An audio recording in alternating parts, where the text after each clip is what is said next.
Gibran sidak pangkalan gas 3 kg. Kalau ada apa-apa kabarin. Wakil Presiden, Wapres, Gibran Rakabuming Raka turun langsung mengecek salah satu pangkalan gas LPG 3 kg di Jalan Menteng Wadas Timur, Pasar Manggis, Kecamatan Setiabudi, Jakarta Selatan, Rabu, 5 Februari 2025. Gibran mendatangi pangkalan gas 3 kg bernama Toko Mary. Dia menyaksikan masyarakat membeli gas dari truk distribusi yang baru tiba. Ini, LPG 3 kg, baru sampai ya?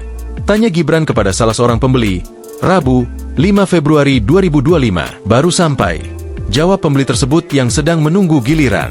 Gibran juga menekankan pentingnya distribusi LPG yang tertib dan adil untuk menghindari kelangkaan serta fluktuasi harga yang dapat merugikan masyarakat, terutama pelaku usaha kecil di sektor kuliner.